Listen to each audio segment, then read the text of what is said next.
శ్రీ విష్ణు రూపాయ నమశివాయ. కలియుగంలో మనం ఒక్కొక్క శత్రువుని, లోపలున్న వాళ్ళని, బయట ఉన్న వాళ్ళని ఎలా ఎదుర్కోవాలి అని చెప్పడానికి తమ జీవితాల్ని ఆదర్శంగా చూపించిన ఆళ్వార్ల అద్భుత చరిత్రల గురించి చెప్పుకుందాం కదా. ఈరోజు తిరుప్పాణ ఆళ్వార్ చరిత్ర చెప్పుకుందాం. కలియుగంలో ఒకానొక పెద్ద శత్రువు ఏది అంటే కులం. చూడండి, అసలు వర్ణ వ్యవస్థ అని ఒకటి ఉండేది. అది మన బుద్ధిని బట్టి మన వర్ణాన్ని సెగ్రిగేట్ చేసేవారు. దాన్ని మెల్లిగా జనాలు తీసుకొచ్చి కులానికి లింక్ చేసేసి అసలు భగవద్భక్తుల్ని కొన్నిసార్లు ఎంత ఘోరంగా అవమానించారు. మనం ఆళ్వార్లు అనగానే వాళ్ళందరూ ఏదో బ్రాహ్మణులేమో అనుకుంటాం. కాదు, ఆళ్వార్లలోనూ నాయనార్లలోనూ అన్ని కులాలకి చెందిన వాళ్ళు ఉన్నారు. ఎంతమందో ఈ తిరుప్పాణ ఆళ్వార్ అనే ఆయన శూద్రులైన, దానివల్ల పాపం ఆయన జీవితంలో ఎన్ని కష్టాలు పడ్డారో భగవంతుడు వాటి నుంచి ఆయన్ని ఎలాగ దరికి చేర్చాడో అనేది ఈరోజు వీడియోలో చూద్దాం. అందరికీ నమస్కారం.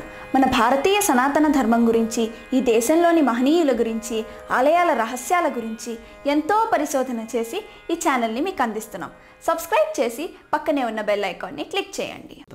ఆయన స్వామి యొక్క శ్రీవత్సం అంశతో పుట్టారు. శ్రీవత్సం అని స్వామికి పుట్టుమచ్చ ఉంటుంది విష్ణుమూర్తికి. ఆ పుట్టుమచ్చ అంశతో పుట్టారు అన్నమాట. ఈయన శ్రీరంగం దగ్గర ఉరైవూర్ అనే ఊరిలో ధాన్యపు రాశిలో కనిపించారు. కనిపించేసరికి ఆ ఊళ్ళో మాలదాసరి జంట ఒకళ్ళు ఉన్నారు.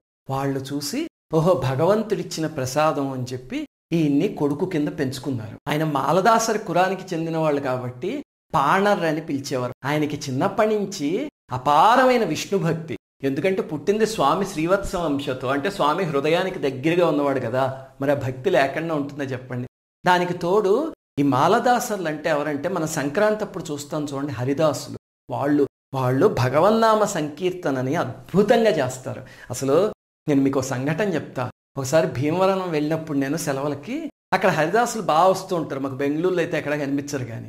అయితే మా ఇంటికి ఒక హరిదాసు ఒక ఆయన వచ్చారు. వాళ్ళు తల మీద పాత్ర పెట్టుకుని చక్కగా హరినామ సంకీర్తన చేసుకుంటూ తంబూరం మీటుకుంటూ వస్తారు కదా. ఆయన అడగాలనిపించి, ఏమండి ఇలా బియ్యం తీసుకెళ్తున్నారు, సంక్రాంతికి ఒక 3 రోజులు 4 రోజులు వస్తారు, మీకు ఏం సరిపోతుందండి ఆదాయము అన్న. అంటే ఆయన చిరునవ్వు నవ్వి, నేను బ్యాంకులో సీనియర్ మేనేజర్ని అండి అన్నారు. అవునా అండి, మరి ఎందుకు చేస్తున్నారు భిక్షాటన అన్నారు. అంటే భిక్షాటన ఏం కాదండి, ఇది నేను మాలదాసరి కుటుంబానికి చెందిన వాడిని, మరి మేం చేయకపోతే మా సాంప్రదాయం ఎలా నిలబడుతుంది, అందుకని మేము నా సాంప్రదాయం చేసుకుంటున్నాం, నా వృత్తి వేరే ఉంది, నేను సంపాదించుకునేది, ఇది నేను సంపాదన కోసం చేయట్లేదు, నా సాంప్రదాయం కోసం చేస్తున్నాను. ఈ బియ్యం కూడా నేనేమి తిన్ను, మేమందరం ఇలా పోగు చేసిన బియ్యాన్ని సంక్రాంతి అయిపోయాక సంతర్పణ చేస్తామండి అన్నారు. నాకు మహదానందం కలిగి ఆయనకు ఒక నమస్కారం చేశాను నేను. చూడండి, ప్రతి వాళ్ళు కూడా మనం చేసుకునే ఉద్యోగాలు సాఫ్ట్వేర్లు అవ్వచ్చు, ఏదైనా అవ్వచ్చు, మనకి బేసిక్గా ఉన్న సంస్కారం ఏదైతే ఉంటుందో దాన్ని కూడా కంటిన్యూ చేయగలిగితే అసలు ఆ జన్మలో ధన్యం అనమాట. సర్లేండి, ఇంతకీ ఈయన మాలదాసరి కుటుంబంలో ఉన్నారేమో. ఈయనకి ఇంకా హరినామస్మరణ చిన్నప్పటి నుంచి అలవాటైపోయింది. అలాగే అద్భుతమైన గాత్రం, ఆళ్వారుల్లో అతి గొప్ప గాయకుడు ఈయన. కానీ దురదృష్టవశాత్తు ఏమిటంటే ఆయన శూద్రుడు కాబట్టి ఆయన రంగనాథ స్వామి ఆలయంలోకి, శ్రీరంగంలోకి రానిచ్చేవారు కాదు. ఆ కాలంలో ఈ అంటరానితనం, అస్పృశ్యత ఇలాంటి రోగాలు చాలా ప్రబలంగా ఉండేవన్నమాట. మనలాంటి వాళ్ళం అయితే ఏం చేస్తాం చెప్పండి, తిట్టుకుంటాం. ఆ ఆలయంలోకి నన్ను రానివ్వట్లేదు, భగవంతుడు అనేవాడు నిజంగా ఉన్నాడా అని నోటుకొచ్చినట్టు మాట్లాడతాం. వాళ్ళు మహాభక్తులు, ఇదే వాళ్ళ జీవితంలోంచి చూసి నేర్చుకోవాలి. ఆయన స్వామి ఆలయంలోకి రానివ్వకపోతే ఏమిటి, స్వామి విమానం రూపంలో కనిపిస్తున్నాడు కదా. శ్రీరంగం విమానం చాలా విశిష్టమైనది, మనం శ్రీరంగం వీడియోలో చెప్పుకుందాం అని చెప్పి రోజు నదిలో స్నానం చేసి ఆ ఒడ్డున నిలబడి ఆ విమానాన్ని చూస్తూ అక్కడే అలా ఆనందంతో పాటలు పాడేసుకుంటూ ఉండేవారు. ఈ లోపల తెల్లవారుతుంటే ఇంటికి వెళ్ళిపోయాడు ప్రతిరోజు. ఎందుకంటే అక్కడ ఒక నియమం అనమాట. ఆ ఆలయంలో లోకసారంగ ముని అని ప్రధానార్చకులు ఉండేవారు.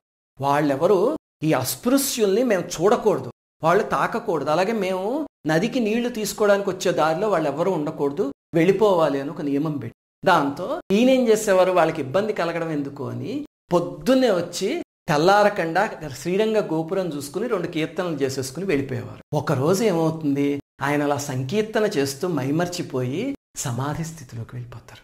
వెళ్ళిపోయి ఇంకా అలా తన్మయత్వంలో మునిగిపోతే ఈ లోపలి సారంగముని శిష్యులు నదికి నీళ్లు తీసుకోవడానికి వస్తారు. వచ్చి ఇంకేముంది ఆయన అక్కడ చూస్తారు. చూసి ఇంకా వీళ్ళు శివాలెత్తిపోతారు అంతే. అయ్య బాబోయ్, ఒక అస్పృశ్యుడు, అంటరాని వాడు మా కంటికి కనబడిపోయాడు, ఈరోజు మా దారిలో కూర్చున్నాడని చెప్పి, ఏ పాణర్ లే లే లే అని గట్టిగా అరుస్తారు. ఆయన ఆ తన్మయత్వంలో ఉన్నారు, ఆయనకి వినిపించదు. దాంతో పిలవాలని చూస్తారు, చప్పట్లు కొడితే వినిపించదు. ముట్టుకుందామంటే అస్పృశ్యుడని. దాంతో ఏం చేస్తారు, చిన్న చిన్న రాళ్ళు ఉచ్చుకుని లేపడానికి అవి పెట్టి కొడతారు. కొడితే ఆయన లేవరు. ఆ మహానుభావుడికి స్పృహ ఉండదు, ఎందుకంటే ఆయన తీవ్రమైన సమాధి స్థితిలో ఉన్నారు. మీరు రమణ మహర్షి చరిత్ర చూడండి. స్వామి ఆ పాతాళలింగం దగ్గర తపస్సు చేస్తుంటే చెదలు ఒళ్ళంతా కొరికేసి రక్తధారలు కారిపోయేవి, అట్ల కట్టేసేవి. అయినా సరే అలాగే ఉండిపోయారు అంతే. ఈయన అలా ఉండిపోతే అప్పుడు పెద్ద రాయి పుచ్చుకుని ఇక్కడ కొడతారు.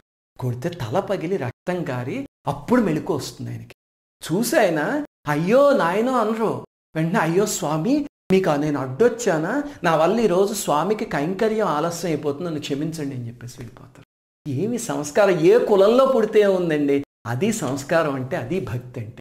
ఏ కులంలో ఉన్నా సరే సంస్కారం ఉన్నతమైనదైతే పాణర్లాగా ఉంటారు, ఏ కులంలో ఉన్నా అధమమైన సంస్కారం అయితే ఇదిగో ఇప్పుడు ఈ సంఘటనలోలా ఉంటారు. ఇలాంటివి ఎన్ని సంఘటనలు జరిగాయో. పాపం నందనార్ గారిని హింస పెట్టేశారు చిదంబరం ఆలయంలోకి రాకుండా. భక్త కనకదాసు గారిని హింస పెట్టేస్తే ఉడిపి ఆలయంలోకి వెళ్ళలేకపోతే అప్పుడు స్వామి విగ్రహం వెనక్కి తిరిగిపోయింది. మీరు ఇప్పటికీ ఉడిపి వెళ్ళి చూడండి, విగ్రహం వెనక్కి తిరిగి గోడకు ఒక అన్నం ఉంటుంది, అందులో చూడాలి మన స్వామిని. కనకదాసు గారి కోసం తిరిగిపోయారు స్వామి. ఇలాంటి ఎన్ని జరిగాయో చరిత్రలో. చివరికి చూడండి, రంగనాథ స్వామి తన భక్తుల కోసం ఎలా దిగొచ్చారో. సరే, వీళ్ళందరూ చాలా గర్వంగా ఫీల్ అయ్యి ఆలయానికి వెళ్తారు నీళ్లు తీసుకుని. చూసేసరికి ఇక్కడ తల పగిలిపోయి విగ్రహానికి రక్తం వచ్చేస్తూ ఉంటుంది.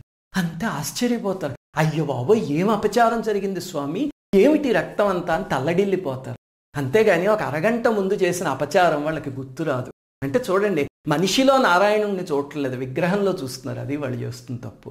అప్పుడు స్వామి విగ్రహం మాట్లాడి, అక్కడ నా స్వరూపంలో ఉన్న పాణర్ని అంత అవమానించారా, మీకు బుద్ధి రావాలి, వెళ్ళి ఆ పాణర్ని మీ భుజాల మీద మోసుకుని తీసుకురండి ఆలయంలోకి అని చెప్తారు స్వామి. అంతే సారంగముని, లోకసారంగముని వెళ్ళి ఆశ్రమానికి స్వామి రండి మీరని చెప్పి ఆ పాణర్ని భుజాల మీద వేసుకుని అప్పుడు ఆలయంలోకి తీసుకొస్తారు.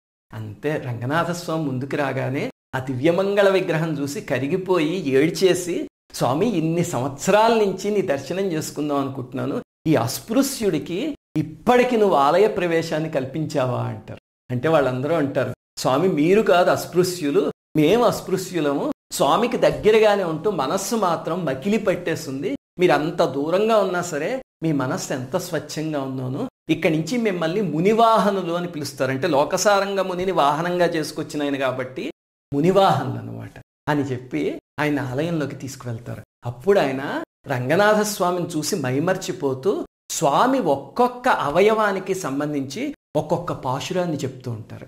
అలాగా ఒక పాశురం చెప్పగానే ఈయన ఒంట్లో అవయవం మాయమైపోయి స్వామిలో అలా లీనమైపోతూ ఉంటారు. ఆఖరికి స్వామి కన్నుల గురించి చెప్పేసరికి ఈయన పూర్తిగా మాయమైపోయి రంగనాథ స్వామిలోకి వెళ్ళిపోతారు.